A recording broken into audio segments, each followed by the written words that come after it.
just found I just found a fan fiction where Dean lays eggs, and it's also tagged as a season 6 fix it.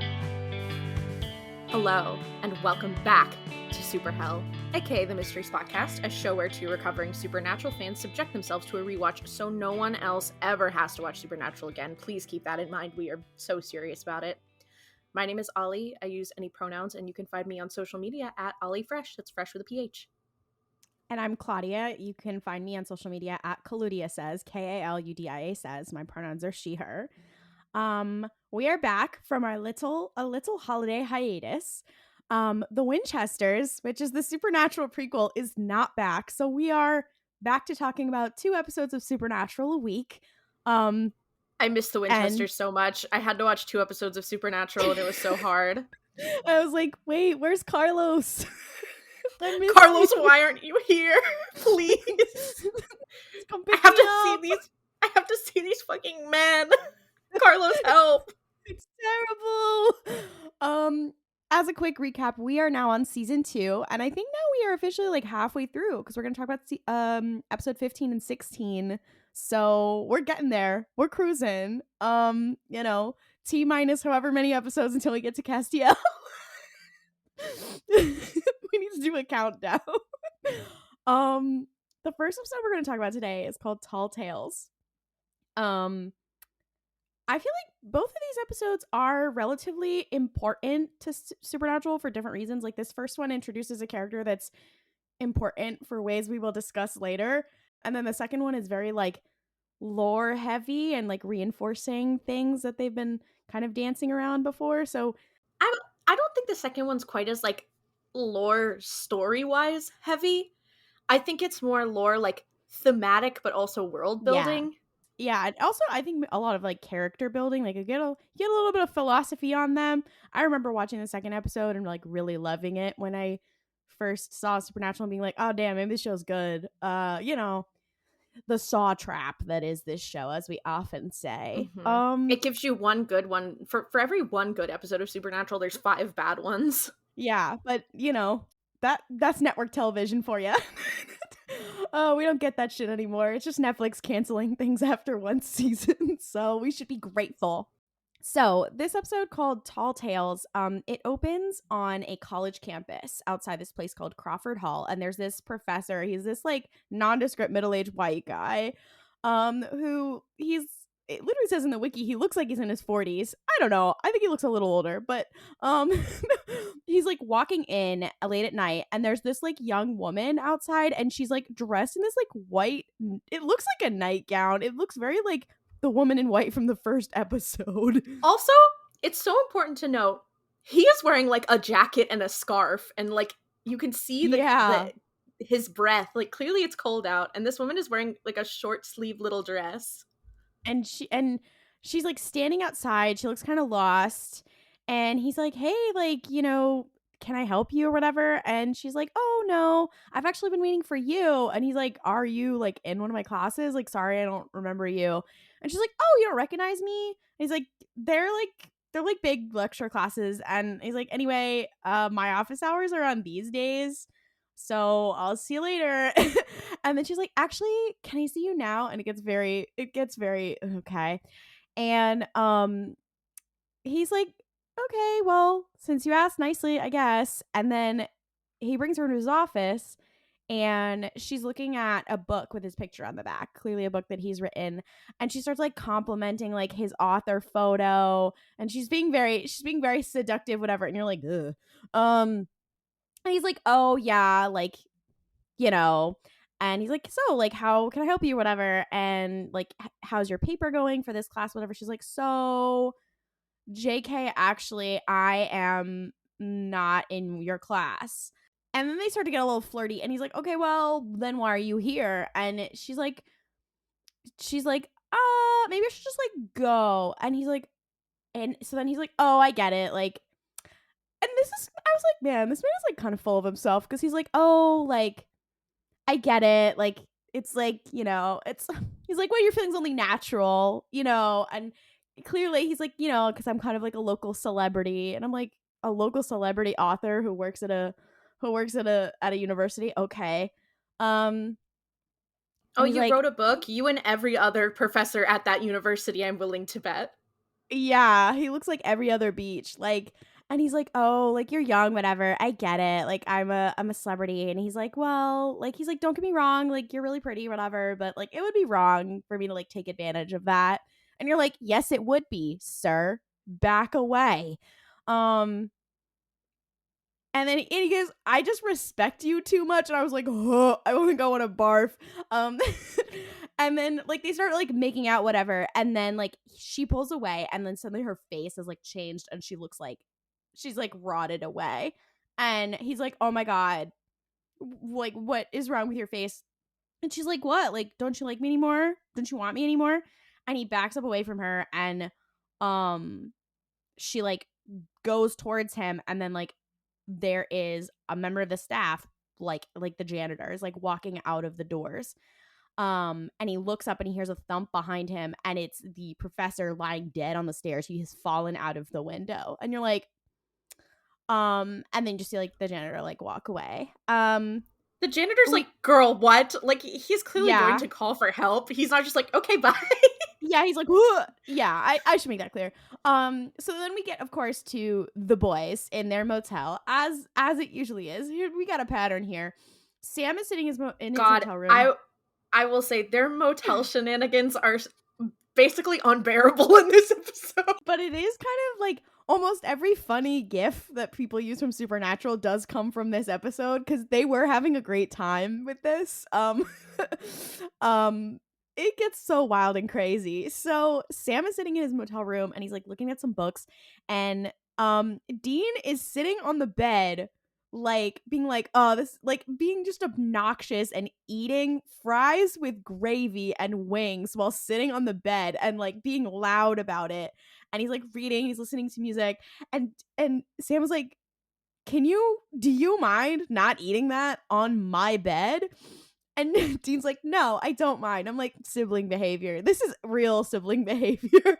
And he's like, so how's the research going? And Sam like gets so mad. And he's like, it's going really slow, and it would go a lot faster if I had my fucking computer. He doesn't say fucking, I should be clear. I wish he did, but he basically has the vibe. He wanted to. That. Yeah.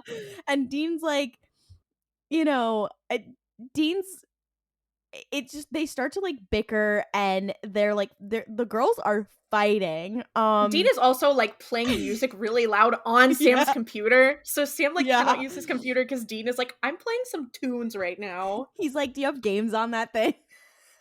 He's playing Neopets. Dean gets really into World of Warcraft. This is 2007. I think he was into RuneScape. No, because I know Dean Winchester would like be fucking obsessed with RuneScape if he understood anything about online gaming.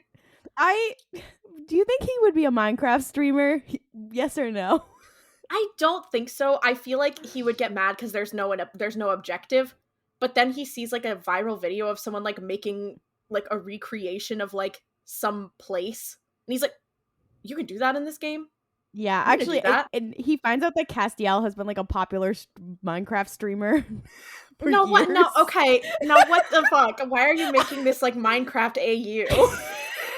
I'm not the first person who's ever made a Destiel Minecraft AU. I mean, if you go on AO3 right now, and you search up Minecraft Destiel. Okay, give me 1 second. Give me 1 second. Let's do it. I'm not even gonna mute myself. I want you all to hear me type this out. Let me search.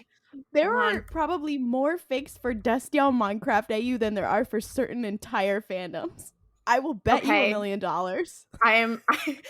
I'm gone into Castiel / Dean Winchester. I'm typing in the tag Minecraft. Let's see. Sort and filter. How many? Hey, you know what? There are only 2. And one of them is a Sherlock Teen Wolf Avengers Agents of S.H.I.E.L.D. crossover. And one of them this is not even this is a Dream Daddy AU. Dream Daddy? No, wait. Yeah. I'm gonna search for Minecraft Supernatural, just like straight up. I found 11,000 fics on here. What? Okay. But some of them are the Dream SMP Supernatural AUs, to be clear. Okay. So see, I've actually just searched Supernatural Supernatural and Minecraft. And yeah. I've only found 2. One was one of the same ones, and 2 is Reader/Balthazar. No, this can't be right. This can't be right. We're just not good at searching. Anyways, I don't know. Hold on, I'm gonna try this again. Okay, never mind. I've typed in Minecraft video game. Apparently, that's what you have to do. I found 29 fan fictions in Supernatural. Only 29? This is a crossover with Dream SMP. Of course it is. Okay, this is Engels/Marx. And also Will Byers/Mike Wheeler. Wait, in the same fic? Yeah, and Sissy/Victor from Umbrella Academy. And Barack Obama/Ed Sheeran. I don't see any Supernatural characters in this. Also, Kirk is there. Okay, I'm scrolling. I'm trying to find one. I'm sorry. I can't get over Barack Obama, Ed Sheeran, Engels, Marx, Minecraft. No, all of this is Dream SMP Supernatural AU, basically. There's Klance!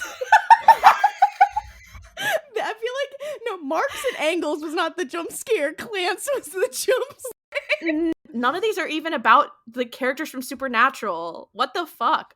Okay, this is Shadow/Sonic, pregnancy, childbirth, ace phobia, of course.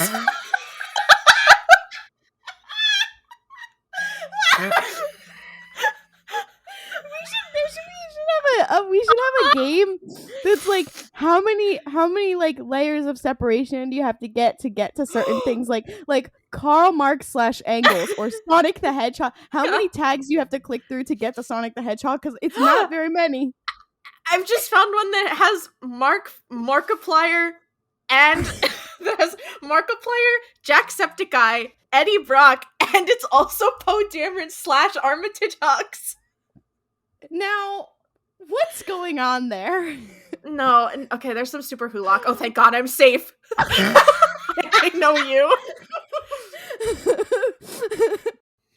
Oh, I feel like I've gone insane. Anyways, all I said was Dean and Destiel play Minecraft, and we ended up with Sonic the Hedgehog Emperor. Well, actually, that's not a surprise. That sounds pretty par for the course for the Mystery Spotcast. So, Dean and Sam, they are bickering, and Sam says in his bitchiest voice possible, you know what? Maybe you should just go somewhere for a while. And I don't know why it gave the vibe of him, like, telling Dean to, like, go upstate. Like, maybe you need to, like, telling Dean to, like, go to rehab or something. That was maybe not... You need to go somewhere for a while. I know that's not what he meant, but it kind of had the vibe. I was like, whoa. And you Dean, need serious mental help. And Dean's like, okay. Yeah. And he's like, yeah, that's a great idea. I'd love to. Unfortunately, my car is all screwed. And at this point, you're like, what the fuck is going on with these two? And the girls are fighting. Yeah. Sam's like, that's not my fault, whatever. And then there's like a knocking at the door. And they're like, who is it? And Bobby is standing there. And he's like, yes. Yeah, guys, it's a Bobby episode. Common Bobby W. Oh, Bobby, we needed you, girl. So they're like, hey, it's really nice to see you. Like, we were about to fucking kill each other. And Sam's like, so like, what could you not talk to us on the phone about? And Sam's like, so we're working this job and like TBQH, we weren't really sure that you would believe us. And Bobby's like, we hunt demons for a living. Like, I can believe a lot. What the fuck do you mean? And they're like, yeah, so we haven't like seen anything like this before. And he's like, yeah, like not even close. And he's like, and they're like, we needed some help. And Bobby's like, okay, so like start at the beginning. Tell me the story. And then I love this. We get the multiple POV of them trying to narrate what has occurred, and this is where the hilarity does ensue. It's rare early in Supernatural to get this like unreliable narrator kind of story. It's such a This is a good joy. part of the episode. Also, they're clearly having a good time acting in this part. So Sam, it starts with Sam's POV, and he's like, okay, so we found this obituary. There's this professor. He jumped from the fourth story window. But there's this campus legend that the building's haunted. So we pretended to be reporters from the local paper, and it cuts to them being in a bar. Clearly this is Sam telling the story of they were in a bar. Sam is sitting at a table with like a girl and a guy. They're like college students, and he's asking them like, why do you think that the professor did it? And the girl's like, I don't know, he had a wife and kids, his book was a really big deal. And then she was like, well, who's to say if it was a suicide? And the guy's like, come on, be fucking for real. And and Sam's like, well, what else could it be? And she's like, well, and the guy's like, it's bullshit. It's like an urban legend. Like, it's stupid. And she's like, okay, well, Heather's mom, I guess they have a friend named Heather, went to school here, and she knew New this character, girl. Heather. New character, Heather. And she's like, and she knew this girl. And Sam's like, what girl? And she's like, okay, so like 3 years ago, there was this girl. She was having an affair with a professor. He broke it off, and she jumped out a window. And he's like, do you know who she was? And they were like, no, but she jumped from room 669. Get it? When you turn the 9 upside down. And Sam's like, I get it. I get that it's the sex number. It's very funny. And then she's like, yeah, so now she haunts the building. Anyone who sees her, they don't live to tell the tale. And then the guy's like, well, if no one lives to tell the tale, like how does the tale get told? And she's like, shut the fuck up. I'm like trying to tell a story. I'm like trying to be Yas and Slay. And Sam's like, okay, thanks a lot, guys. Anyways, excuse me. And it cuts to Dean. He's sitting at the bar. We first see him doing many shots. And he's like a caricature of Dean, basically. Which, funnily enough, depending on the writer of Supernatural, is just normal Dean. So they're like, oh, this is an exaggeration of what he looks like in Sam's mind. But really, this is just how he looks depending on the episode. Sorry, was that too mean? No, because I think it's completely fair, because I think this is a funny thing, because some writers of the show are like, Dean is like obviously very nuanced, and a lot of the thing with his character that you learn is like a lot of how he is performing masculinity, because that's what he was raised to do by his father, who ain't shit. But then half the writers are like, yeah, Dean's a macho guy, man's man. And it's like, no, okay, guys. Yeah. What's our consensus, babes? Yeah, like what is he actually doing? And so in this Sam telling the story, Sam's like, what are you drinking? And he's like, I don't know, man, I think they're called a purple nurple. And he's like burping and doing shots. And he's like, okay, well, can we should go check out this professor's office. And he's like, no. And he says, I got a feisty little wildcat on the hook. And he's drunkenly saying all this raggedy shit. And then there's this girl standing next to him. And he's like, I'm gonna introduce you. This is Starla. And there's this like drunk girl. She's like wearing a bunch of makeup, whatever. She's also drinking. And then he's making like ground control to Major Tom fucking jokes. And he's like trying to introduce her to Sam. And Sam's like, hi. And she's like holds out a drink to him. And they're like super, super drunk. And Dean is like laughing. And he's like, hey, like she has a sister.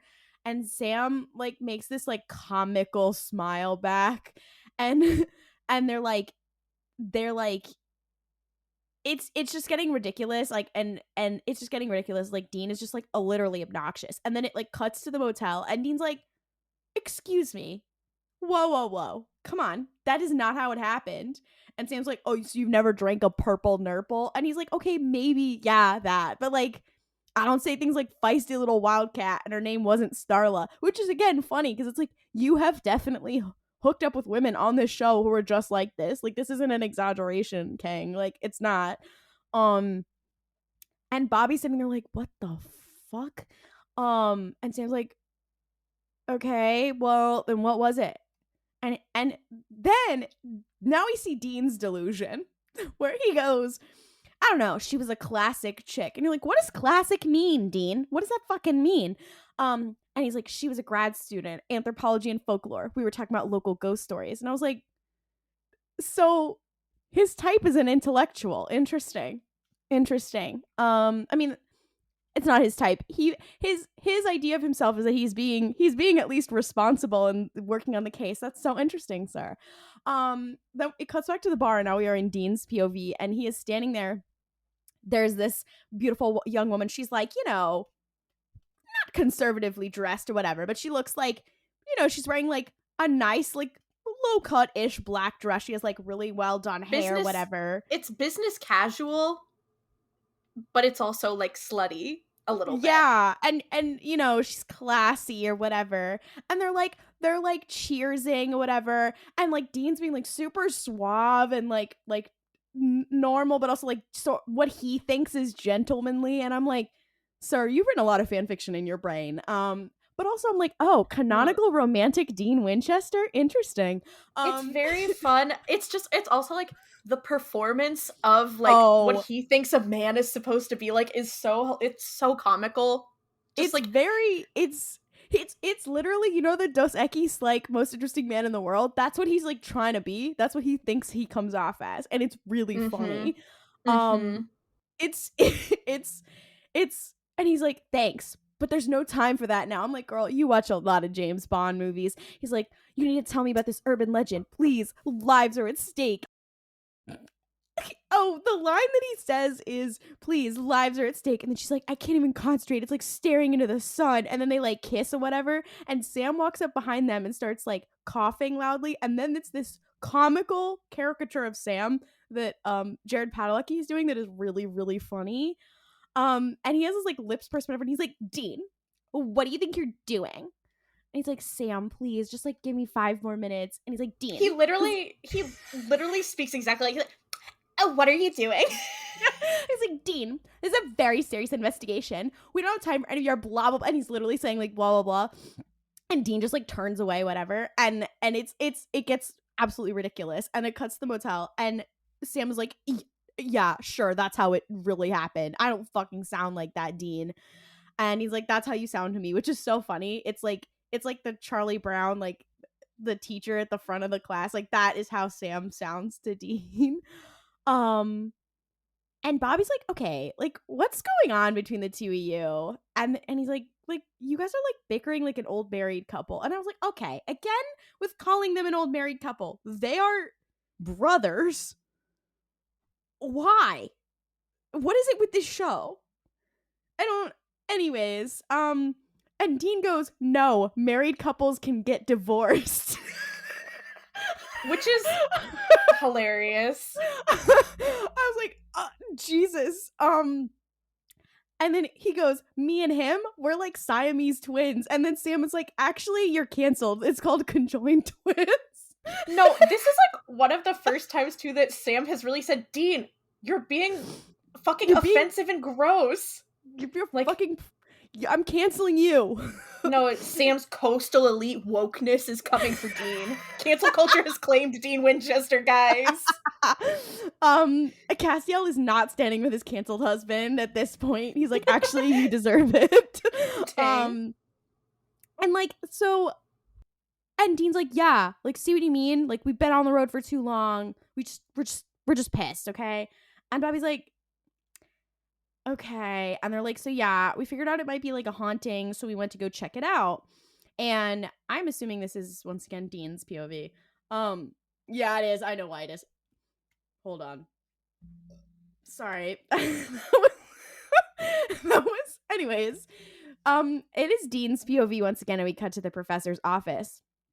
And Sam, Dean, and the janitor that we saw at the beginning are walking into the professor's office. And Sam's like, oh, how long have you been working here?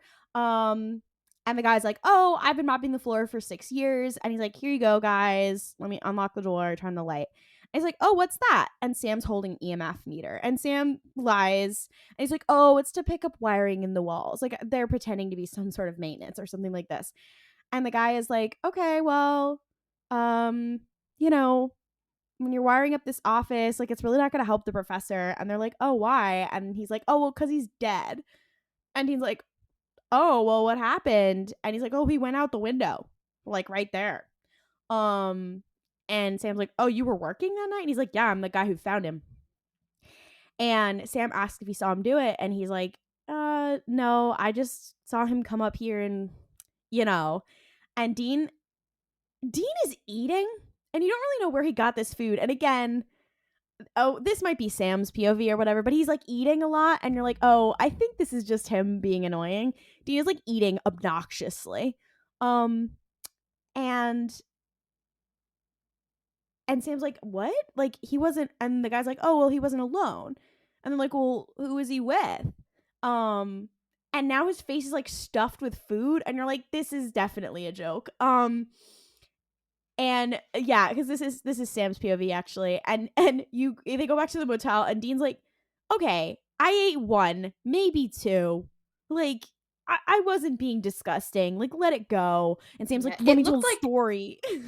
It looked like it was maybe like the professor had like a little bowl of like little snacks or something on his desk, like that. I think was the. Yeah, he was Dean like stuffing his mouth like a chipmunk. Yeah. No, literally, I guarantee if you have been on Tumblr, you have seen a GIF of this exact moment. Yeah. It's very iconic. I also love when either of them are trying to like defend themselves and then just sound like here's my thing. I feel like people like to be like, oh, well, Sam is the mature one, but they're both just taking the shit out of each other. Yeah, it's so bad. So the janitor guy is like, obsessed. Oh, well, the janitor guy is like, oh, well, he was with a young lady. I told the cops about it. Guess they never found her. And they're like, oh, well, you saw this girl come in. Like, did you ever see her come out? And he's like, no. Like, now that you mention it, no. And they're like, did you ever see her before? And he's like, not her. Like, what do you mean? And he's like, well, he kind of brought a lot of girls up to the office. And Sam's like, okay, one more thing. This building only has 4 stories, so there was never a room 669, right? And the worker's like, oh, of course not. Like, why would you ask? And Sam's like, okay, just curious. And at this point is when you have the shot of Dean with his mouth packed like a chipmunk. And you're like, what the fuck? So they are going back to their motel, and they're like, okay, there was no traces of EMF, and there's no room 669 from the urban legend. And they're like, oh, well, what do you think? And they're like, I don't know. The girl was described like in a weird way. And they start checking out the history of the building. Are there any like girls who killed themselves there, whatever? And Sam picks up his computer and opens it, and we're back to our problematic Dean alert. Again, this is Sam's POV, but again, this is not far from the truth. This one is not disputed by Dean in the moment. Dean seems to be willing to admit that this did in fact happen. Yeah, he opens his computer and he's like, dude, were you on my computer? And he's like, no. And he's like, really? Because it's frozen on bustyasianbeauties.com, which, if you've listened to previous episodes of the Mystery Spotcast, you would know is a running gag in Supernatural, an extremely problematic one about Dean's favorite kind of porn. And you're like, Dean, I'm canceling you. And whoever wrote that. Because it wasn't necessary. Even in 2007, it was not necessary. And it's stupid. Anyway, so Sam's like, can you not touch my stuff anymore? And they're arguing, whatever. And we go back to like the present day. And Bobby's like, okay, well, so did you find anything? Like, you know, anything about it? And they were like, no, we couldn't find anything. And Bobby's like, okay, well, it's not a haunting. And they're like, okay, well, to tell you the truth, we're really not sure. And he's like, what do you mean? And Sam's like, well, this next part, we didn't see it happen, but it's pretty weird, even for us. And we cut to the campus or outside the same building, and the guy that Sam was talking to at the bar, who was like, oh, that urban legend isn't whatever. His name is Curtis. He's walking along outside. He hears something weird behind him, like the sound of like a machine or something. He turns and he looks back and there's nothing. And he keeps walking. And then there's like another odd noise and this like humming above him. And he looks up. And there's just like light shining down on him. And he starts like yelling. And this light follows him. And suddenly he starts like rising in the air. It is like an alien abduction, like a stereotypical alien abduction to a flying saucer. And he's like screaming. And it cuts to the motel and Bobby's like, aliens? And Sam's like, yeah. And Bobby's like, aliens. And Dean's like, yeah. And he's like, look, even if they're real, they're sure as hell not coming to Earth and swiping people. I like how Bobby's like very, very sure about that. Bobby's like, no, because if there were aliens, I would have known about it, fuckers. We're not doing like, that. My tinfoil hat is fucking on, bitch. And Dean's like, yeah, believe me, like, we know.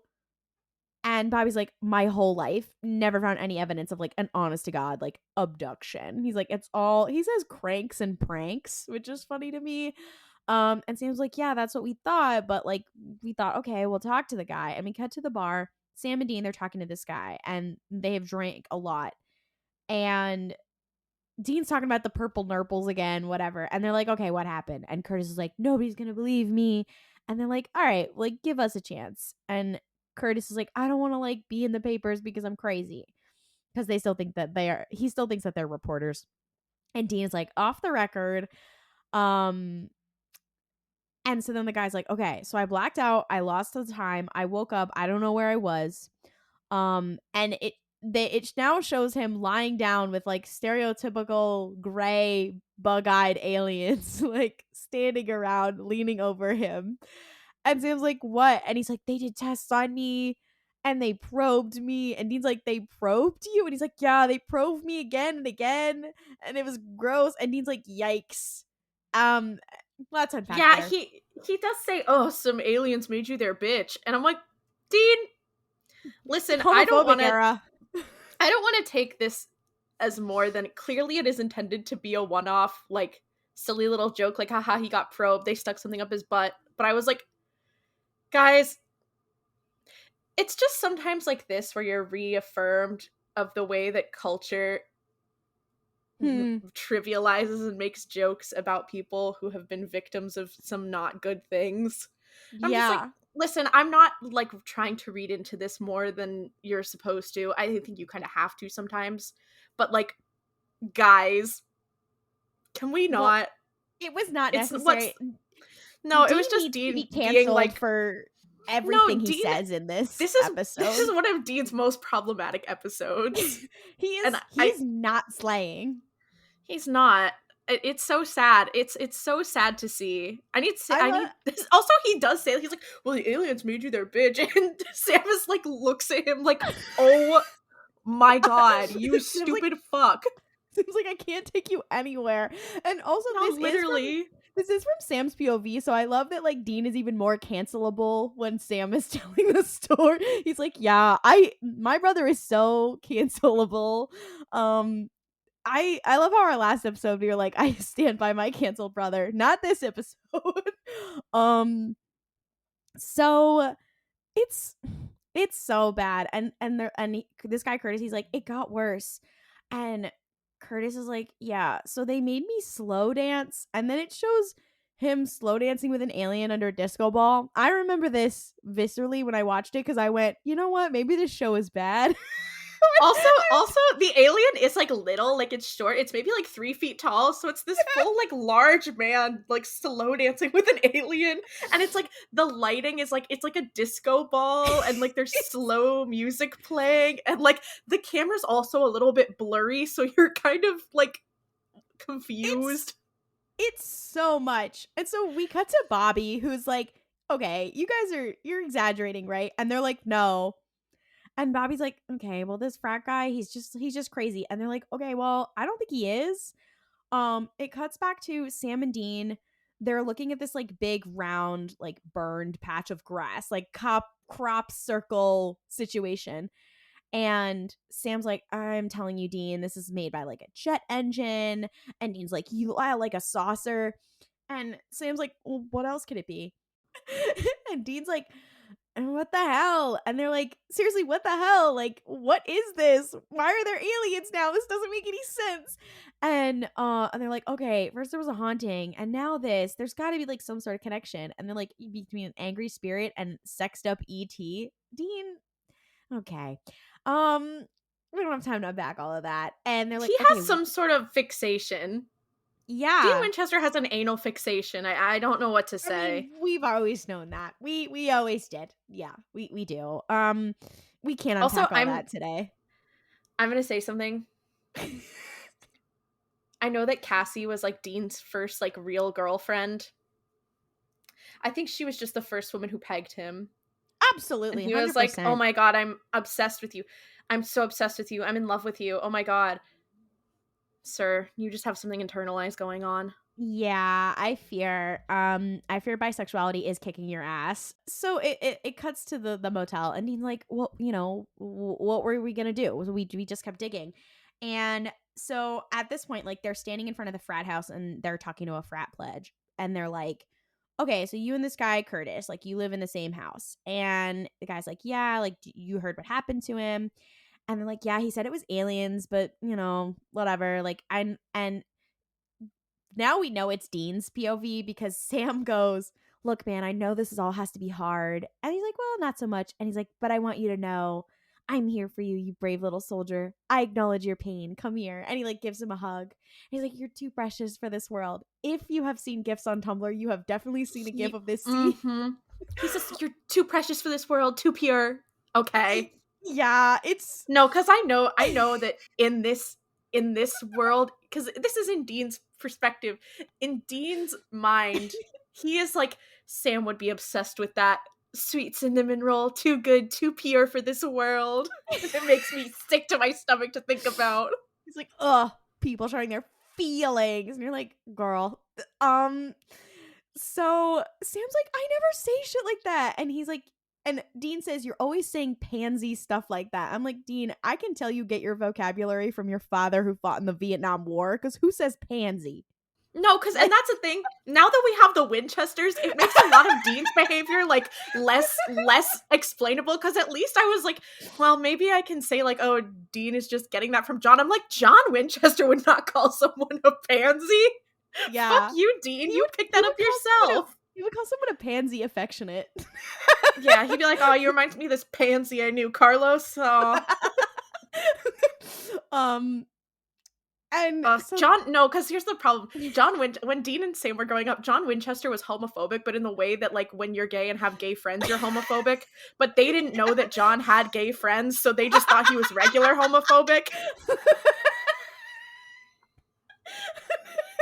Okay, accidentally instilling internalized homophobia on his son, because he was like, he like sees a gay person, he's like, oh, I hate gay people, they're so annoying, and Dean's like, oh. Literally, despite the fact that he is like, oh no, I didn't mean that, but they just never said anything about it, so John just assumed they knew. It was just like, honestly, a series of miscommunications, really. Oh, I would read that fic, honestly. That would be very funny. Him being that's how they're gonna explain it when the Winchesters finally catches up to Supernatural. They're gonna be like, no, John was actually like, he thought he was being a great dad. It was just like, he kept saying things. It was just a series of miscommunications, guys.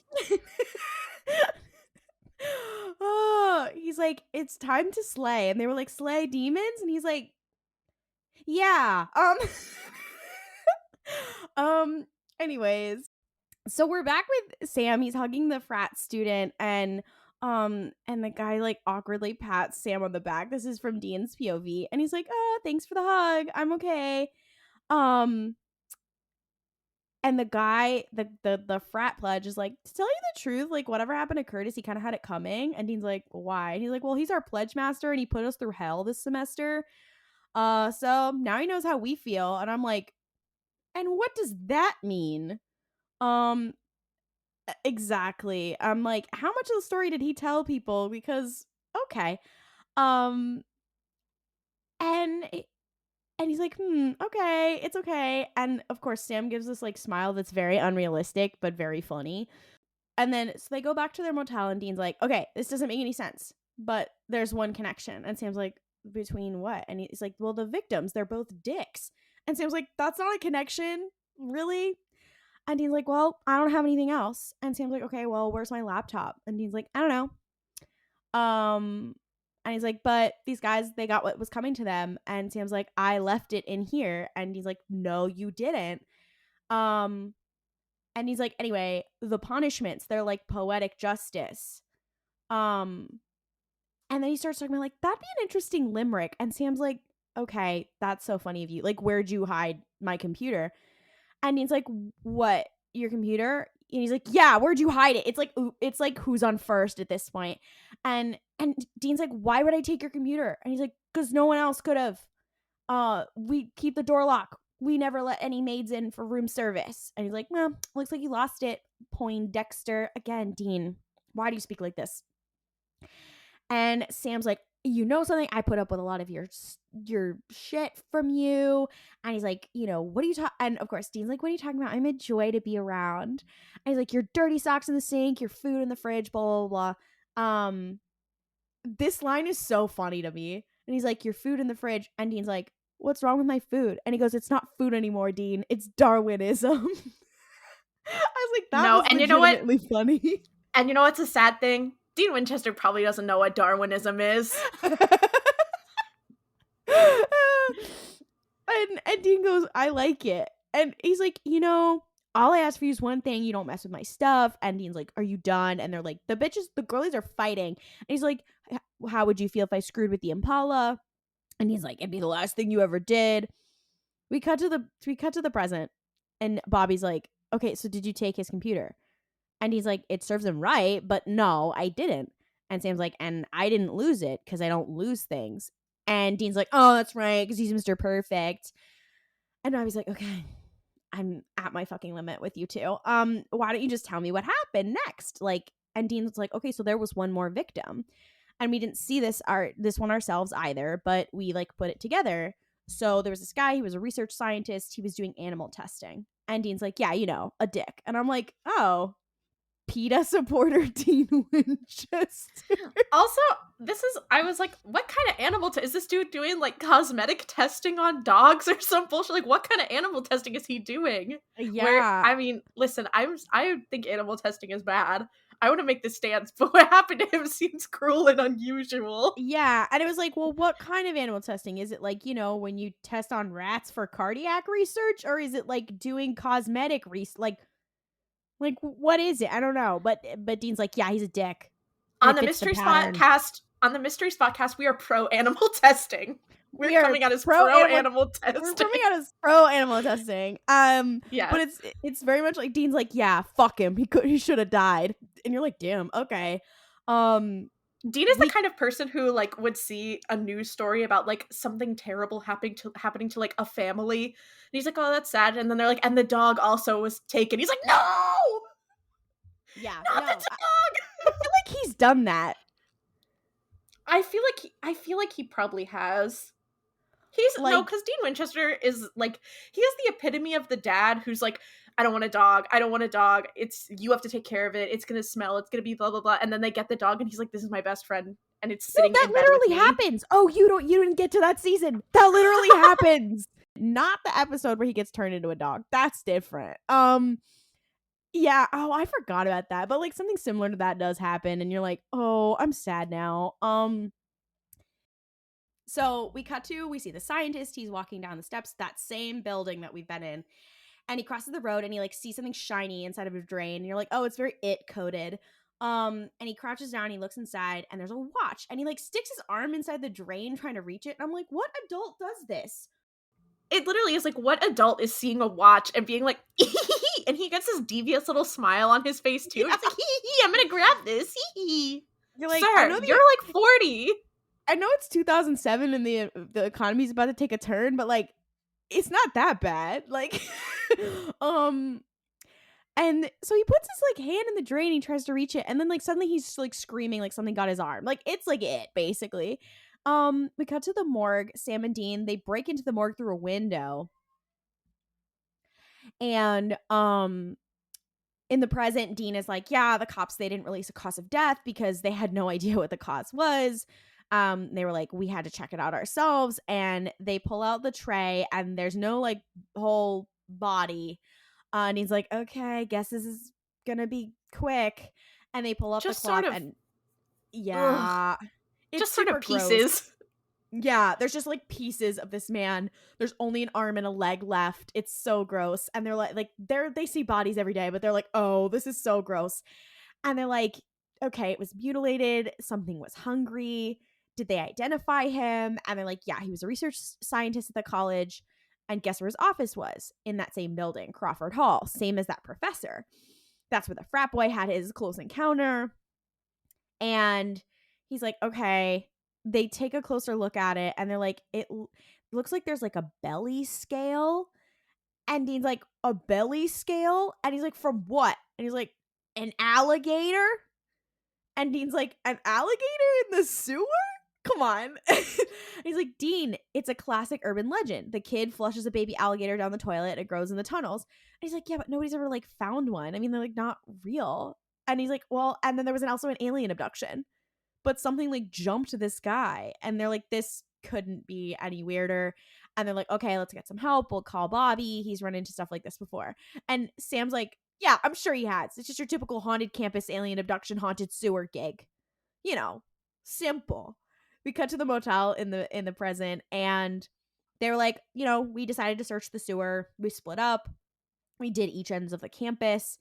And I was like, okay, like, did you find anything? And they're like, yeah, we found something, just not like in the sewer. And we see Dean like climbing out of the sewer, walking around the corner, only to stop in horror. And he sees all the air in his tires of the Impala have been let out. He finds some money on the floor of the car, held together with a little metal clip with the initials S and W on it. And he's like, Sam! To make it seem like Sam fucked with his car. And he comes into the motel room. He's slamming the door behind him. And he's like, you think this is funny? And Sam's like, it depends. And he's like, what? And he's like, the car. You can't let the air out of the tires, you idiot. You're going to bend the rims. And Sam's like, what do you mean I didn't go near your car? And he's like, huh? Then how did I find this? And Sam's like, looks in his pockets, whatever. And he's like, what? Like, how do you have that? And he's like, give me back my money and my wallet. And he's like, no, consider it reparations for emotional trauma. And Dean is like really pissed. And he's like, and Sam's like, give it back. Like, give me my money. And the girls are fighting. And Sam's like, I've had it up to here with you. And they're like, right back at you, blah, blah, blah. And they're literally like fighting, like on the floor. He's tackled him, whatever. And they're like, the girls are in an all out fight. And we cut to the present and Bobby's like, I've heard enough. Okay. So, and then Dean's like, you showed up like an hour after that. And Bobby's like, I'm surprised at you two. Like, Sam, first off, Dean didn't steal your computer, clearly. And Sam's like, but, and Dean's like, shh.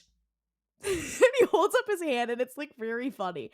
He's like, Dean, Sam clearly didn't touch your car. Like, and if you two had bothered to pull your head out of your own ass, you would know that. That'd be pretty clear. This is a moment where Bobby confirms he's very Yas and Soleil.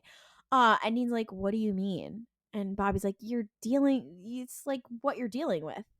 And Sam's like, what do you mean? And they're like, I don't understand. He's like, you're dealing with a trickster. And he's like, that's what I thought. And Sam's like, no, you didn't. You didn't fucking know. And Bobby's like, okay, let me tell you. You guys personally were the biggest clue. And he's like, what do you mean? He's like, they create chaos and mischief. It's super easy. And it got you really turned around and you were at each other's throats and you couldn't think straight. And they're like, oh, the laptop, the tires. And he's like, it knows that you're onto it. And it's playing you guys.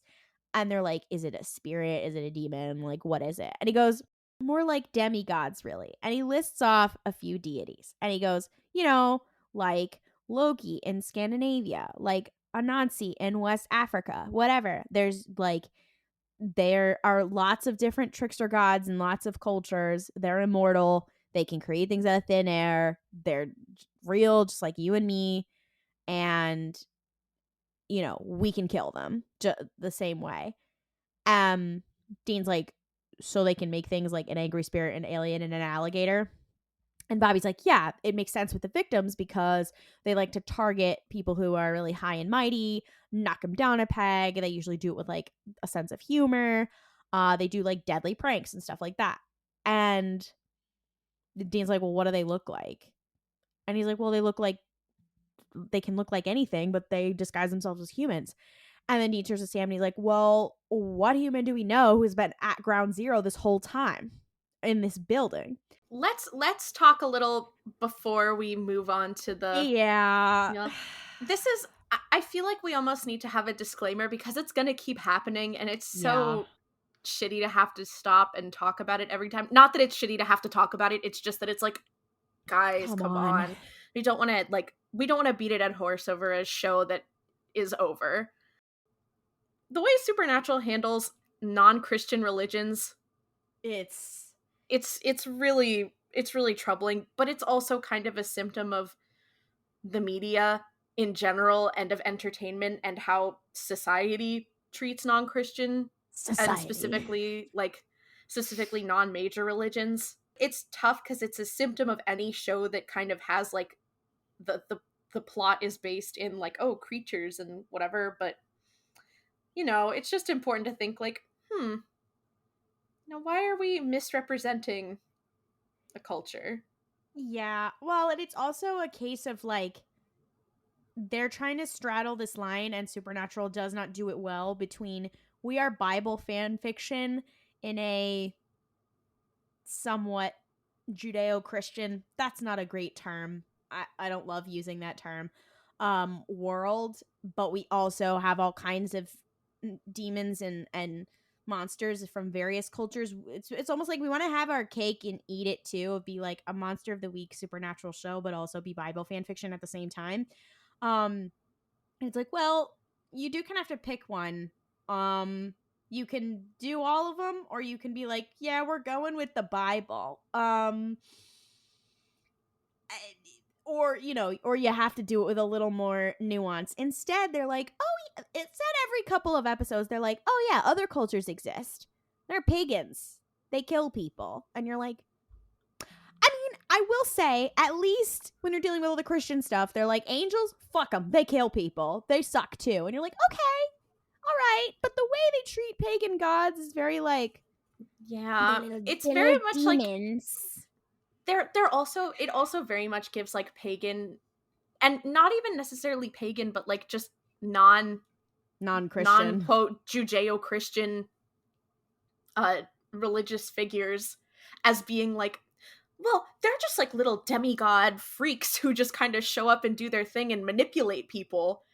And it's like, and you're like, what? And I know that we might be taking it a little seriously in reference to like Loki, who has now become much more of like a cultural figure in our popular zeitgeist. Not to say that there is not a cultural backing to it, but right now it's a lot more like Loki, for most people, is a character right now.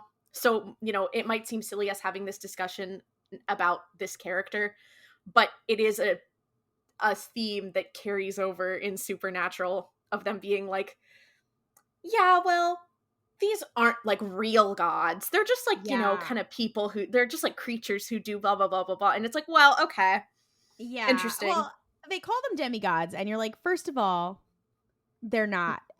They're regular gods. That's not what a demigod is, first of all. And then you're like, second of all, and I think the reason that it's problematic is like there are, shout out to the pagans. The pagans listening to the podcast who are they are worshiping Hellenistic gods, they are worshiping Norse gods, whatever. I'm here for you. I'm so sorry about like literally everything. Love you, God. But also it does get also problematic of like, there is an episode which we will have to unpack, unfortunately, that does feature Loki as well, where they take some gods of some gods of stuff that culturally we do use as characters a lot, with like gods from major religions.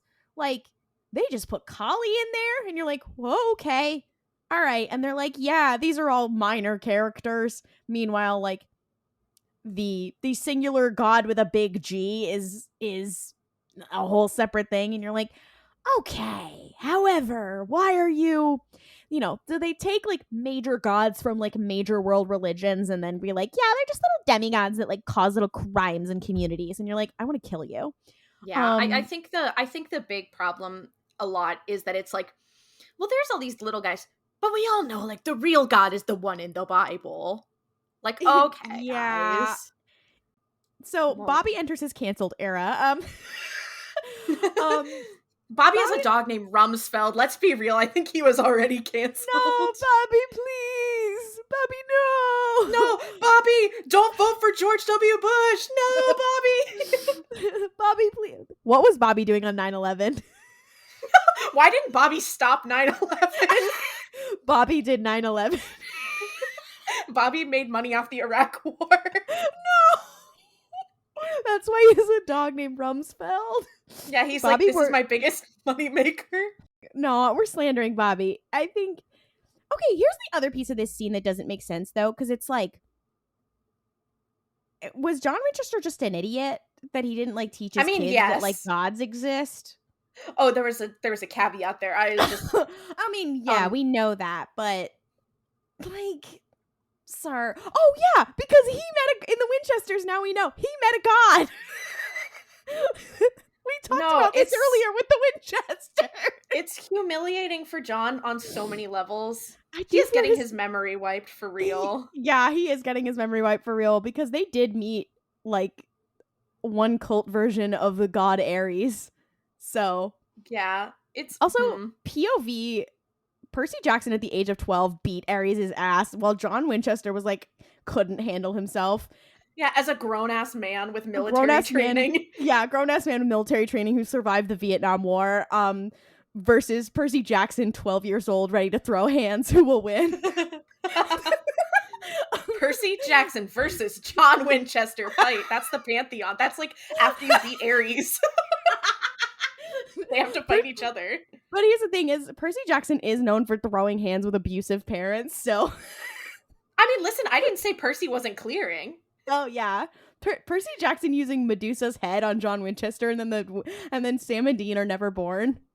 Okay, it's not too late, guys.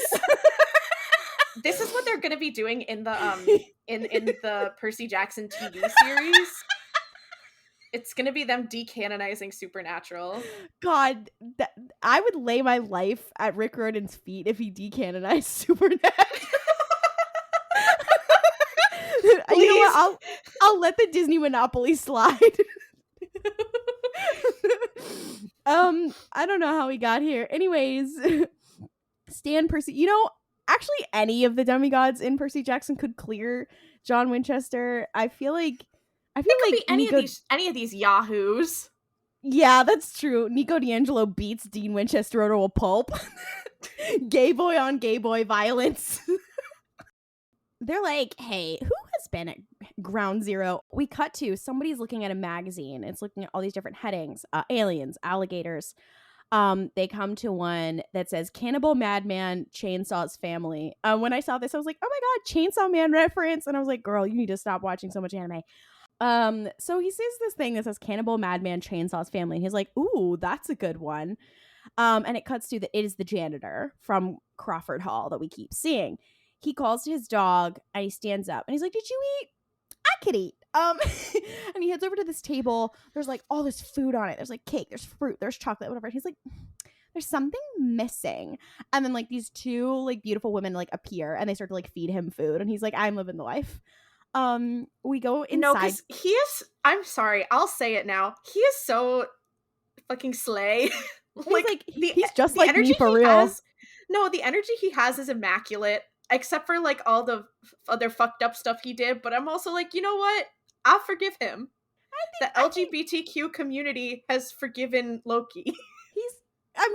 We have many times. That was pretty much what happened on Tumblr when Super Hulak wasn't popular anymore and the Avengers got popular. That is literally what occurred historically. Yeah, well, you know what? I'm only forgiving this bitch. Sorry, Tom. Sorry, Tom Hiddleston or whatever the fuck. If the Loki series had this man in it, we'd be having a different story. Speaking of Percy Jackson, So we weren't talking about Percy Jackson. I'm just saying, speaking about Percy Jackson, the Magnus Chase version of Loki is an asshole and a bad father. And I think this version of Loki would kick his ass. So I'm just saying. Anyways, so he's like, something's missing. We're inside Crawford Hall. And we see this janitor, and he's with Sam and Dean again. And he's like, "Oh, sorry, I'm a little sorry, I'm dragging a little ass today, boys." I'm like, I don't think anybody says those words in real life, but okay. And he's like, "I had quite the night last night. Lots of sex, if you catch my drift." And you're like, who speaks like this? No, because also he is one of those characters that, like, at first he seems pretty normal, but once you start thinking, like, oh, he's weird, you're like, he's a fucking little freak. Like, yeah. And he's Dean's suddenly like, the most bizarre man alive. yeah. And then Dean's like, "Yeah, hard not to." And he's like, "Listen, we're not gonna be here long. We just want to like check a couple of the offices." Um, and he gives like a little hand signal to Sam, like behind the janitor's back, and he's like, "Oh, sorry, like I forgot something in the truck. You know what? I'll catch up with you guys." And Sam leaves. And he's like, "Okay." And they walk inside, and Sam goes downstairs and he checks out the lockers, and he finally finds one with the newspaper Weekly World News inside with the picture of the UFO on the front. They're outside Crawford Hall. There's so much that happens in this fucking episode. And Damn, this episode's stacked as fuck. with so much fucked up shit in it. So we're outside the building, and Sam is talking to Dean. He's like, "Okay, well, just because he reads Weekly World News doesn't mean he's our guy." Like, and he's like, "You read it too." And Dean's like, "I know it's him." It's his gaydar. And he's like, and Sam's like, "I think we need a little more proof." And he's like, "Okay, another thing Bobby mentioned is that these things have a metabolism like an insect, a real sweet tooth. They're just making shit up at this point." And Sam's like, "I didn't find any like candy bars or sugar or anything." And Dan's like, "Okay, you might have missed something." And Sam's like, "I don't miss things." And he's like, "Oh, right, because you're Mr. Perfect." And he's like, "What? Are you really still pissed at me because of what the trickster did?" And Sam's like, "Come on, man. Like, you've been a tight ass. Again, a tight ass? Really? What's going on here? You've been a tight ass long before that trickster showed up." And then they're arguing. The girlies are arguing. And the janitor is watching from the window. He's like, "Look, just stay here, keep an eye on the janitor. I'll go to his place and see if I can find any actual evidence before you like go barging in and putting a stake through his heart." He's just like, "Wait till I get back." Sam does. And he's like, "Okay." The girlies are still fighting, clearly. And the janitor's watching Sam as he goes to the car, and Dean walks away. And then now it's nighttime. Dean is out waiting outside the hall. He's like pacing around. He's like, "God, where is this guy?" He's like, "Screw this." And he goes inside the steps and inside the hall. I'm like, "Dean, you're so fucking stupid." They're inside. He takes out his flashlight. He's like looking around. He's doing his little search. He goes down the stairs. He goes back up. He suddenly hears like music playing, and he turns around and he heads over to this door, and the door opens to like a theater. And down on the people have definitely seen gifs of this. Definitely. Mm-hmm. This is a classic supernatural scene.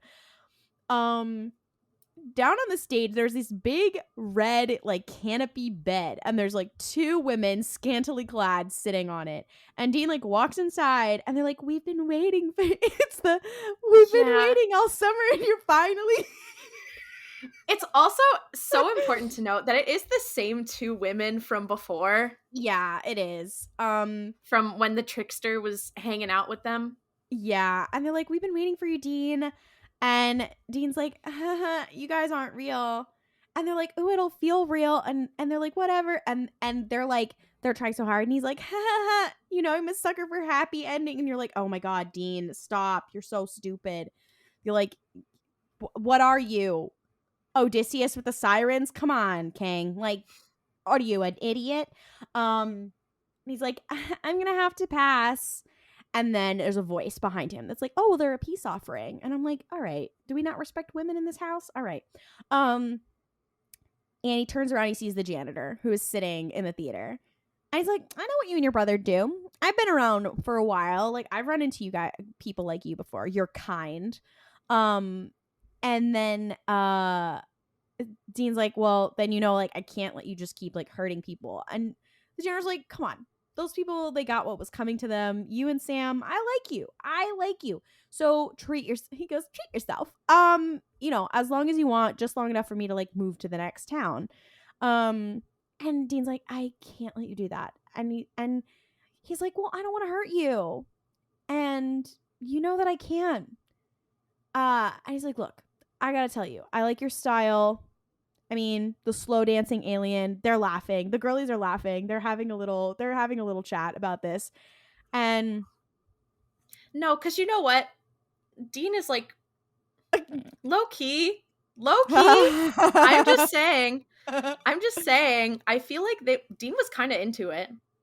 Yeah. That's so interesting of him. Yeah, and I don't think we talk about this pairing enough. Oh, I'm sure there are people who do. And he's like, oh, that one's one of my favorites. But he's like, yeah, I can't let you go. And he's like, oh, that's too bad. I really liked you, but Sam was right. You shouldn't have come alone. And he's like, yeah, well, I agree with you there. And then Sam and Bobby, they run in. And he's like, oh, and the trickster's like, oh, that fight you guys had outside, that was a trick. And Dean's like, tee hee hee hee. And he's like, all right, not bad. You know, you've tricked the trickster. And Dean pulls out a steak from inside his jacket. And he's like, but you want to see a real trick? And suddenly there's a man holding a chainsaw, just like in the newspaper, behind Sam. And Dean like goes forward to stab the trickster. And one of the women on the bed grabs him and like throws him, which is crazy because they're both like 7 feet tall. And Bobby and Sam are fighting with the chainsaw man. Oh my god, chainsaw man reference. And Dean is getting his ass beat by the 2 women in a not sexy way. Mm-hmm. And I mean, maybe sexy to some. Yeah. Probably not to Dean, but yeah, well, maybe to Dean. Yeah, I don't know. The trickster's laughing. Dean gets like thrown across the room into some chairs, and trickster's like, "Yeah, nice toss, ladies. Nice show." And he finds like he sees a steak on the ground from one of the broken chairs. And the trickster's like, "Dean, I did not want to have to do this." And then Sam throws the steak to Dean, and Dean like jumps up and he stabs the trickster in the heart. And Dean's like, me neither. And I'm like, you guys are flirting. Like, you guys have been. I'm telling you, they are. They were flirting. The man with the chainsaw vanishes. The women vanish. I love how the bed and stuff doesn't vanish.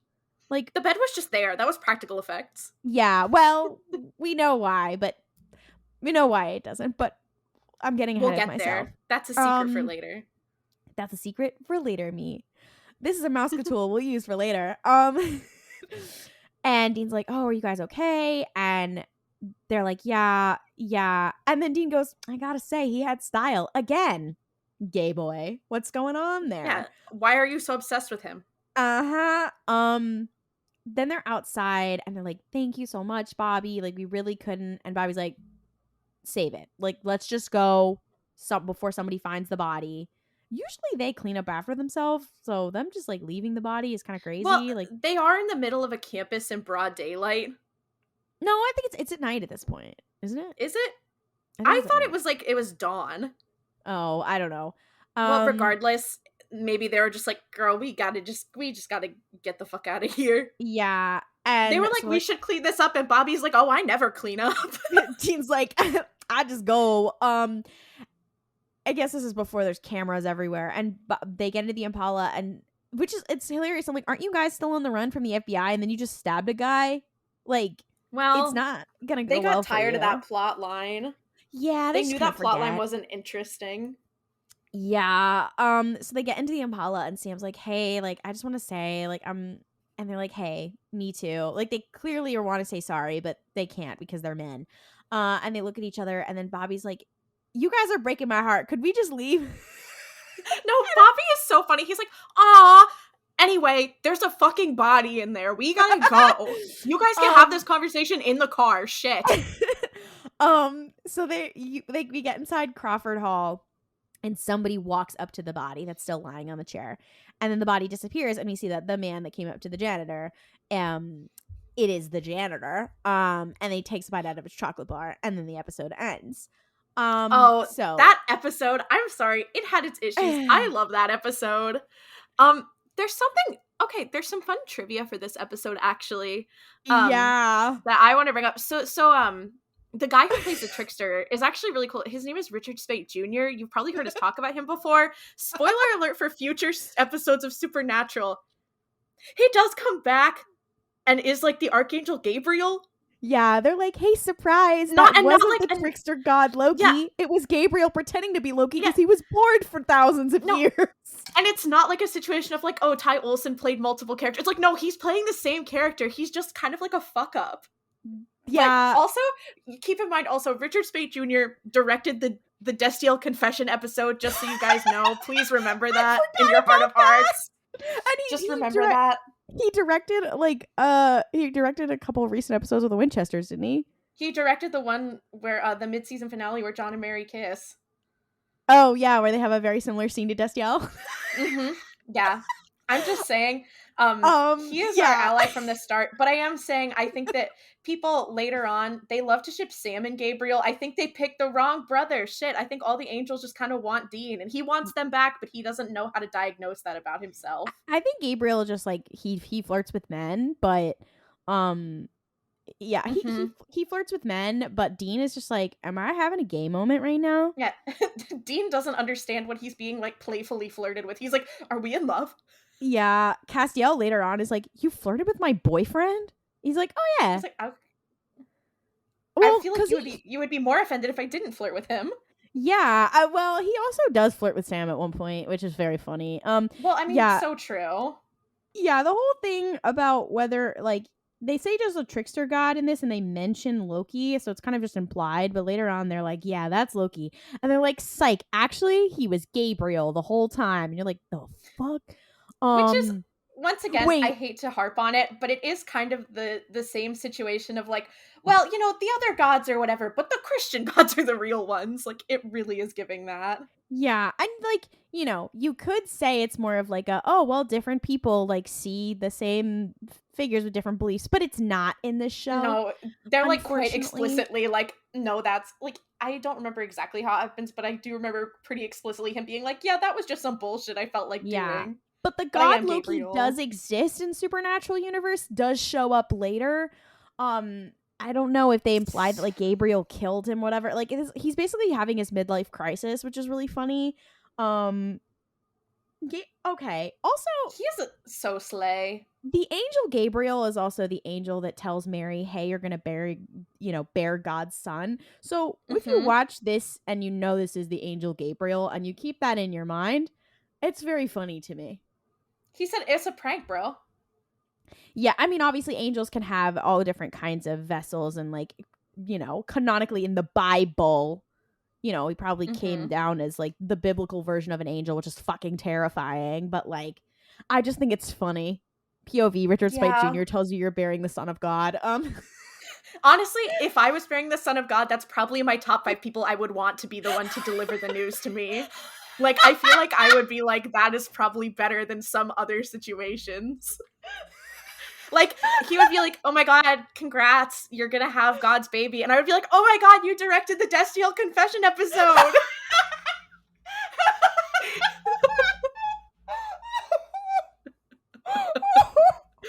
I can't take it anymore. I can't. POV, you are the human who willingly gave up your body to be a vessel for the angel Gabriel, and he decides to just like have orgies for thousands of years. Good for him. Oh, apparently there is a piece of trivia in this. This is technically the first appearance of angels in the series because of that retcon. Gabriel is technically the first angel we see. Which is so funny. I'm like, guys. This episode I think is so fun. I think it's like, I feel like Supernatural's at its best when it doesn't take itself too seriously. Yeah. But it also is still taking itself seriously enough to like have a plot and respect the characters. Because I feel like it really, especially as the seasons go on, it really becomes one of the two where it's so hyper serious or it just doesn't take anything seriously. And you're like, girl, and it's what like are you you're doing? Wildly vacillating between the two. So episodes like this are like a breath of fresh air. I think this episode also very much like embodies like they're now very comfortable with the characters, so they can do like funny episodes. Like, you know them well enough that this is funny, which they wouldn't be able to do before. And I think that's a symptom of something getting a season 2. Something Netflix doesn't understand. Anyway. Could never be Netflix. Do we want to talk about the next episode? Yeah. This one's Let's far more straightforward. Yeah, it's very straightforward, which is nice because we've been here for what feels like 18 hours. Well, we had to go um, on AO3 and look up Minecraft Supernatural. we did. That we did. It's a struggle that we must take on. But this episode is season 2, episode 16. It's called Roadkill. It's a lot more straightforward. The mood is a lot different. Without further ado, let's get into it. The episode opens. There are two characters driving. A woman is driving, and her husband is sitting next to her in the passenger seat. It's 12:50 a.m., and it's February 22nd. They're driving down this dark, like, deserted highway. It's, like, surrounded by trees and a forest, and they're kind of lost. House of the Rising Sun is playing on the radio. The wife, her name is Molly, is like, David, we haven't seen a single car. Can we please go back to the gas station?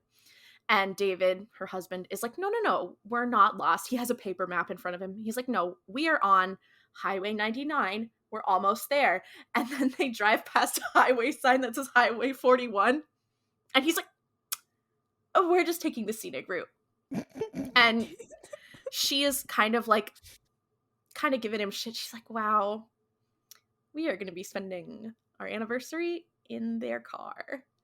And David, it's like this very sweet scene because instead of it being like, oh, my bitch husband doesn't want to do blah, blah, blah, blah, like, it's not like that. So, like, David is kind of like, okay, well, like, maybe I can find a way to entertain you while we drive, and kind of leans over and starts kissing her, like the side of her face while she's driving. And she's, like, laughing. She's like, oh my God, David, stop it. You're being so silly. And she kind of takes her eyes off the road to look at him. And then David is like, oh my God, Molly, stop. And she looks forward, and there's what appears to be a man standing in the middle of the road. So she veers off the highway and, like, down a hill and into a ditch through a bunch of trees.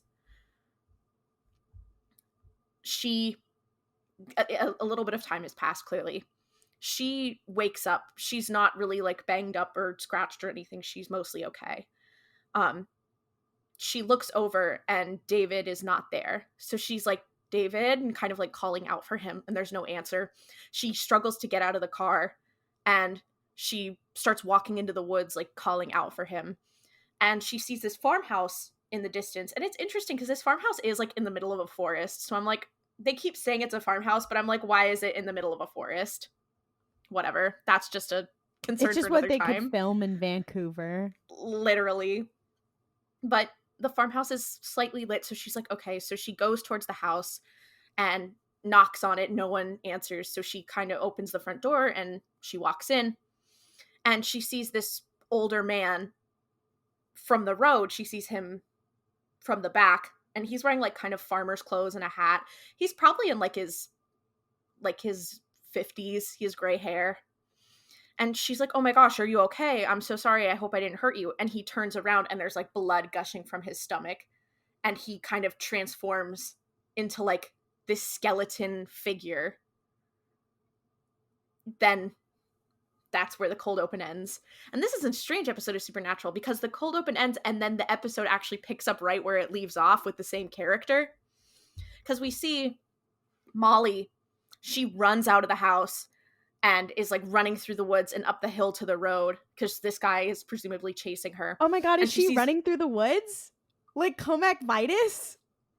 Exactly. You get it. I'm sorry, I had to. You get it. It's a deep cut. This is, guys, if you don't know who Cohmac Vitus is, that's on you. Anyway, so she runs into the highway and she sees a car and she sees the headlights and she runs out and she's like, please, like, stop. She's screaming. And the car stops, and it's Sam and Dean in the Impala. And Dean jerks the car to a stop, and she runs up and starts, like, banging on the passenger seat windshield, and Sam rolls down the window and is like, hey, calm down. What's going on? And she's like, we ran off the road and we crashed our car and my husband's gone. And, like, this man who I saw on the road is, like, chasing me and is frantically relaying all the information. Sam and Dean are like, okay, why don't you come with us? We can get you somewhere safe. And she's like, no, I'm not. Take me back to my car, please. I'm not leaving here without my husband. And they're like, girly pop, let's like get you could be hurt, you could be blah blah blah. And she's like, no, I'm not leaving. So they're like, okay, we'll go back to the car.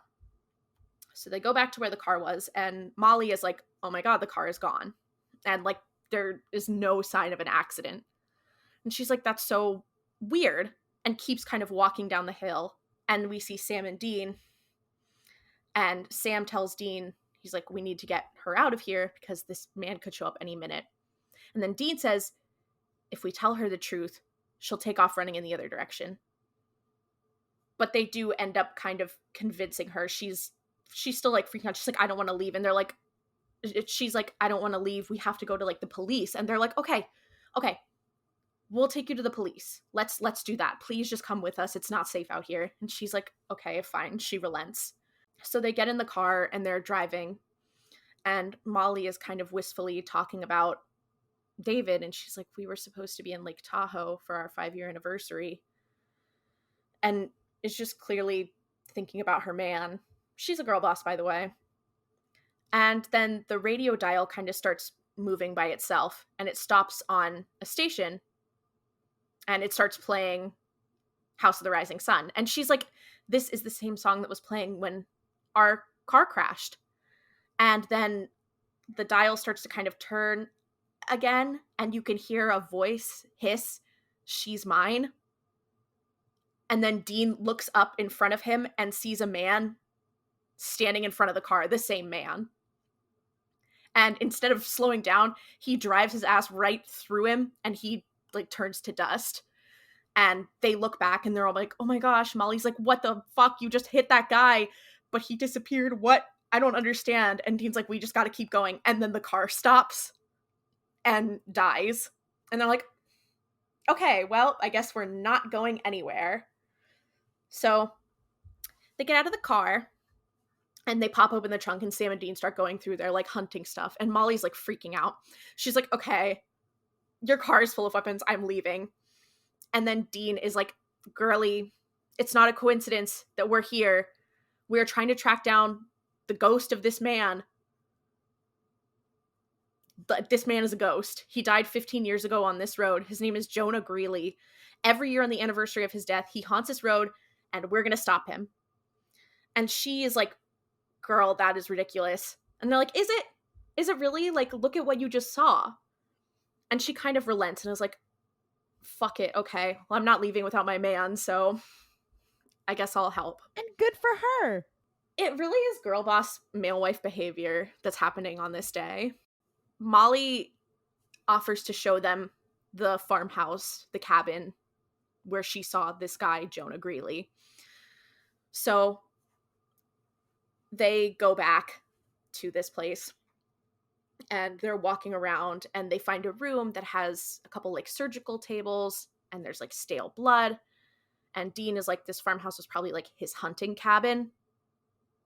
Just a good thing to note. We should try to find his body and like salt and burn it.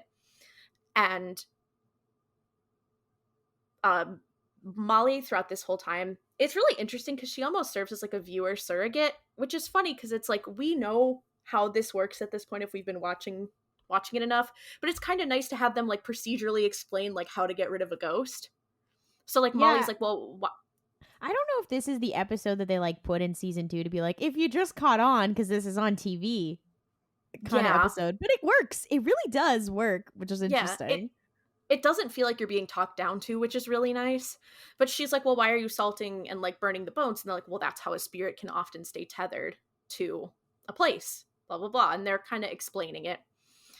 And they're also like, yeah, well, it's hard because we don't know where the body is, because when Greeley died, his wife claimed that his wife came and took the body, and that was the last time anyone ever saw her too. So she probably brought it back here, but this property has 1,000 acres, so it could be anywhere. So they also note that they have till sunrise to finish this job, or it's going to be another year until they can get him. So they have to look. So they leave this little farmhouse cabin thing, and they're searching the premises, and they find a brick path. And Dean's like, oh, follow the creepy brick path. as like a little Wizard of Oz joke. Yes, he is a friend of Dorothy. Okay, let's be Yeah. real. Every episode, there's just one little thing. There's just one Mm-hmm. little thing that's like, I don't know how many straight people would make a joke like that. Mm-hmm. Mhm. But they follow this path and they find a house, like an actual house, not like a little farmhouse. And it has no headstones or anything, but they're like, okay. Dean's like, Sam, you and Molly go and check the house and search for any like papers or records to see if we can find where he's buried. I'm gonna go look outside and figure out what I can find. So Sam and Molly go inside and they go up and they find like almost like a bedroom or like an office kind of area. And Sam's like, oh, did you find anything? And Molly's like, yeah, basically every single piece of mail and receipt these people ever had. And then she finds this photo album that contains pictures of Jonah Greeley and his wife. And she's looking through it, and there's like a love letter he wrote her, and it's a very like sweet story. And it looks like they really loved each other. And Molly's like, how can someone like this be something so evil? And Sam's like, well, you have to keep in mind, a lot of ghosts aren't like bad people. Like, a lot of them are good people, but they just have some like unfinished business that keeps them here, like a strong emotion like revenge or love or hate, and they just can't let go of that. A lot of the time spirits will just see what they want to see, but they're not always bad people. And he's kind of like acting a little like weird when he's saying this, like he's very like emotional, more so than he normally would be having this kind of conversation. Just something to note. It's actually like a really nice moment. Like Yeah. the whole episode is full of this. Yeah, it's very like nice getting to see some of their like thoughts on things as well, like the way that they process this kind of stuff. It's just a very interesting little scene.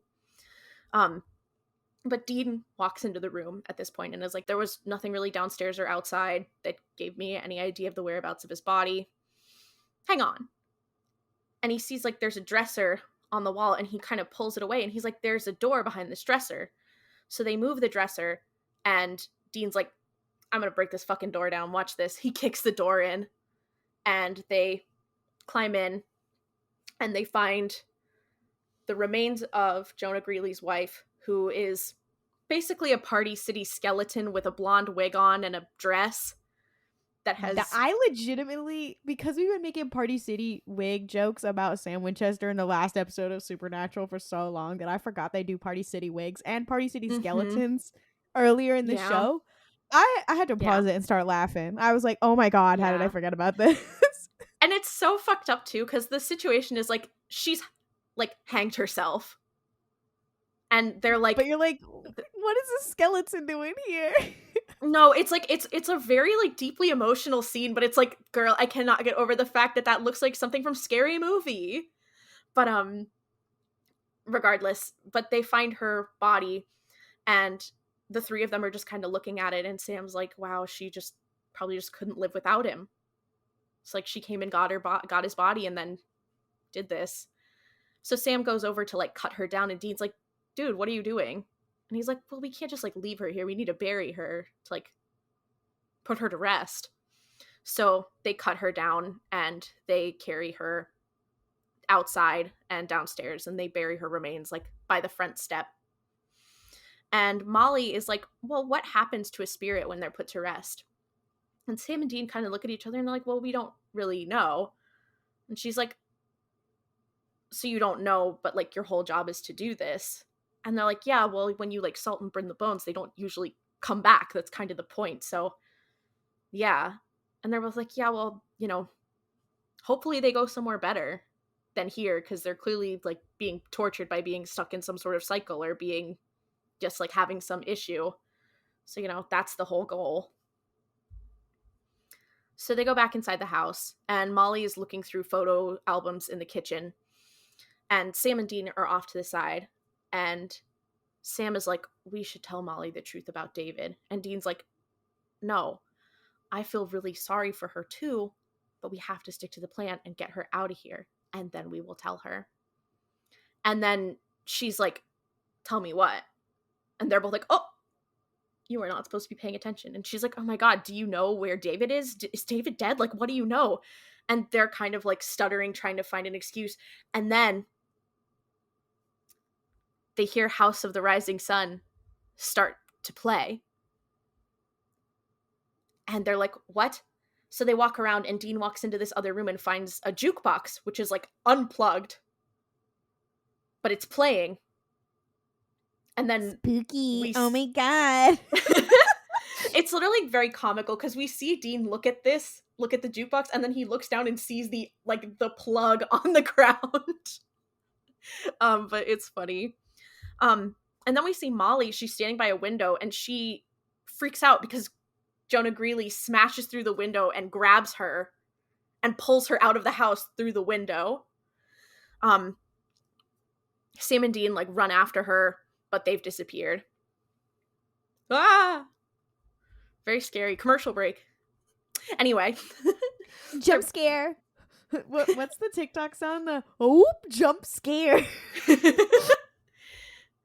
So they're back inside the house. Sam and Dean are looking for like any leads, anything on the whereabouts of the body. And Sam looks at one of the photos that's in one of the albums, and it was taken outside of the cabin on February 6, 1992, about 2 weeks before what he calls the accident. And keep in mind, we don't know what happened to Jonah Greeley. We just know like, something happened, an accident happened to him and he died. But February 6, 1992 is 2 weeks before the accident. However, there's a tree that they have seen out front that's not there in this picture. And Sam's like, oh my God, we're so stupid. It's an old country custom to plant a tree as a grave marker. And Dean's like, you are like a walking encyclopedia of weirdness. Quote, he says that. I'm like, who talks like that? Truly, supernatural writers love you to death. What are you doing? But he's like, I feel like we say that once an episode. We're like, who talks like that? Mm-hmm. You are a walking encyclopedia of weirdness. I'm going to start incorporating that in my vernacular. But then they rush over to this hunting cabin. And they see inside, and they see Molly is bound by her hands hanging from the ceiling, and Greeley is kind of walking around her, and he's using his fingernails to like dig marks on her face and like on her stomach, and like she's bleeding. And Dean runs into the door and pulls out his gun and fires rounds of rock salt at him, and he vanishes. But then he shows up again and starts beating the fuck out of Dean. And Greeley, he grabs a knife from somewhere. I think there's one on the wall, but he grabs a knife and starts like trying to stab Dean, beat the fuck out of him. And Sam is meanwhile outside basically digging up this grave. And Dean is like, Sam, can you please hurry up? I'm being stabbed. You need to hurry. So Sam is like rushing to salt and burn these remains. He finally digs them up, and he does. And as that happens, we cut inside to see Molly and Dean, and Greeley gets engulfed in flames and disintegrates into dust. And then they all settle a little bit, and they're like, okay, we did it. So we did it, Patrick. We saved the city. Well, a couple moments pass. We're back on the highway.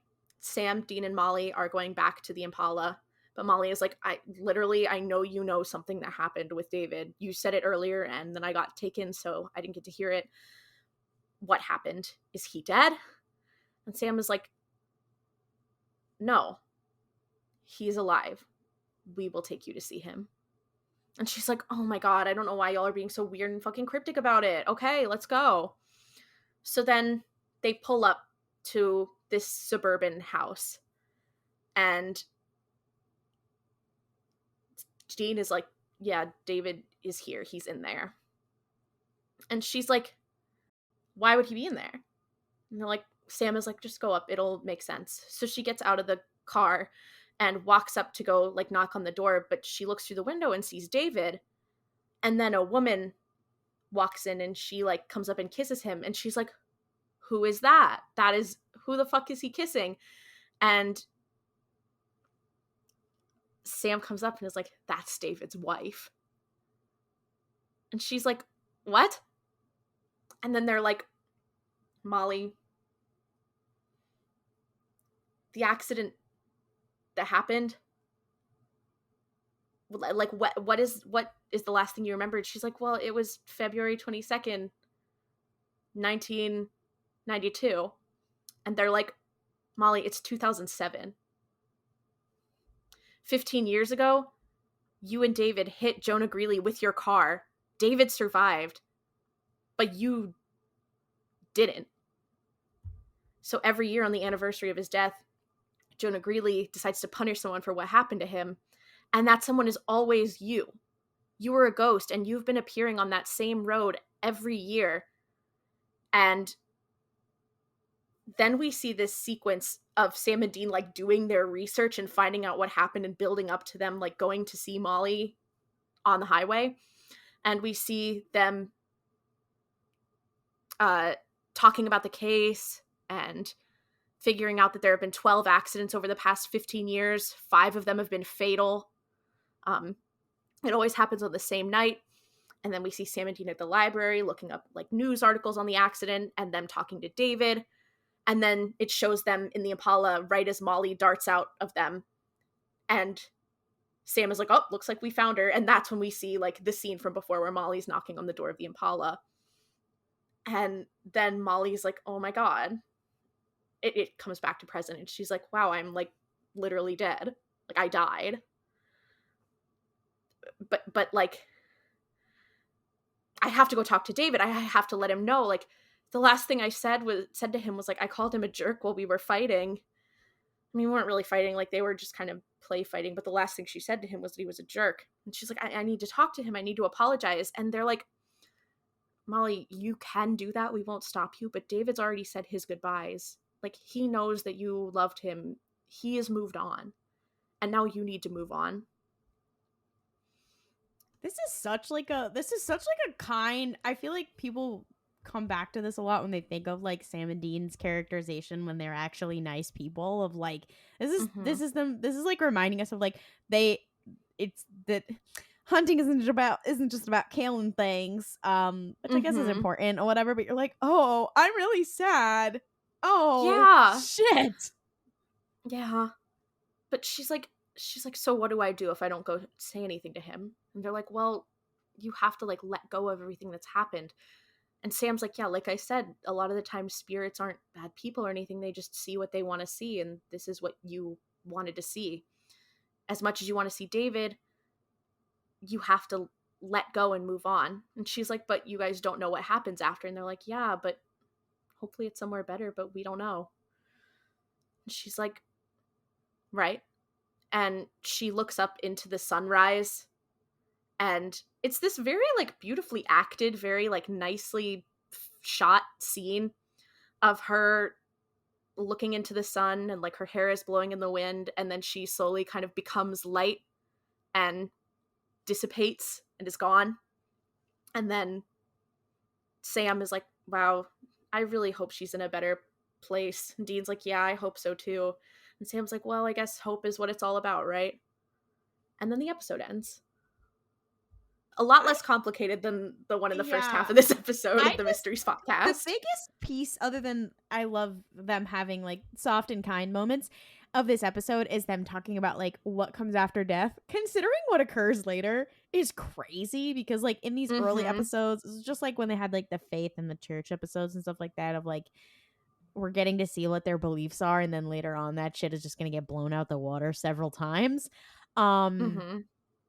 Not only because they die several times and they do see what happens and all these kinds of things, but, like, it's just so interesting to see, like, their philosophy on it and all these kinds of things. And you don't know how much is purposeful and how much isn't. This episode, I think, too, is one of the episodes of Supernatural that feels like, really intentional. It was written by Rael Tucker, who's written a lot of episodes in season 1. She wrote Dead in the Water with Sarah Gamble. So she has wrote that one. She wrote Faith as well. Oh, that explains so much. No, she is probably one of my episodes. She is one of my favorite writers from this, like, early season 1, season 2 of Supernatural, because I think she stopped after that. But yeah, it's it's a very well written, well executed episode. It feels very intentional as well, which I think a lot of the shame with Supernatural is that it'll have this really interesting theme or interesting setup, and then it won't do anything with it because it was either not intentional or just like happened to be deep. So, you know, it was a nice change of pace. Yeah, I like, see, that's why I hate episodes like this, because you're like, damn, okay. Maybe Once the show's again, kind of good sometimes. For every one good episode, there are 5 bad ones. And I stand by that. Yeah, I know. Yeah. I feel like the whiplash also between these 2 episodes is crazy, because you go from like, teehee, we're having a little teehee haha time, to like, oh damn, this is like sad and deep. Like, shit. Okay. Yeah. It's very, and what's also like really nice about this episode too is like it doesn't leave you feeling like sad. Like it is sad, but it leaves you feeling a lot more, like they say in the episode, like the theme, the main thing is that you like hope is the point. So it really leaves you feeling a lot more hopeful and a lot more like content than it does sad, which is nice because I think a lot of the time, this show specifically, but a lot of shows, the whole point is like, oh, we're gonna make you sad and feel all these emotions. It's like, I like to feel positive emotions sometimes, and that is what I'm feeling with this. Yeah. And also, like, I would just wish we had more of this, like, in the show, of like them getting to, they like let people go. I mean, we've had a couple of it already, but like, I don't know. Yeah, and it's also, I think, another situation too is some of the best episodes of this show are them kind of focusing on other people and being like, Sam and Dean are the main characters, but having it be almost like an anthology where they are the through line and there are other people experiencing, like having their experiences. I think those are really strong episodes. Yeah. Like one of my favorites, which is Dead in the Water, is the same writer. But I think that is where it shines. I fear that season 2 really is like a strong time for this show. It's when they really like got to know, like, okay, we're getting more than one season. We can start having fun with it. Yeah, It just sucks because I'm like, this is season 2 and 3. I feel like season 2 through 4 and 5 to a certain extent are when the show was like really, really good. So I'm like I'm enjoying sitting with this time where we're able to enjoy it because I know it's gonna come crashing down so fast. When it gets to us in seasons 6 through us 12? In season 7. Us in season 7 is gonna be so, honestly, no, because us in season 9 and 10. You guys are tired of us. We're gonna be in assholes the whole time. No. So, thank you for listening. Thank you for coming back with us for 2023. For more cursed supernatural content, you can follow us on social media at Mystery Spotcast on Twitter, Instagram, and TikTok. Since Twitter is in the process of dying a very slow death, we also have an official Tumblr at Mystery Spotcast as well. You can ask us cursed supernatural questions in our TikTok Q&A, or in our Tumblr Ask Box, or by emailing us at themysteryspotcast@gmail.com. If you enjoy listening to us suffer, please rate the show and leave us a review on Apple Podcasts, Spotify, Podchaser, Overcast, whatever app allows you to leave a rating or review. It very much helps. And then, like a multi-level marketing scheme, tell at least one friend. That also helps a lot too. If you want to hear more from us, we are also 2 of the co-hosts of RuPaul's Pod Race, a queer Star Wars podcast. We just came out with a really cool interview with an author that both me and Ollie participated in. And we'll see you 2 Tuesdays from now for more slaying people, queer baiting things, the supernatural business.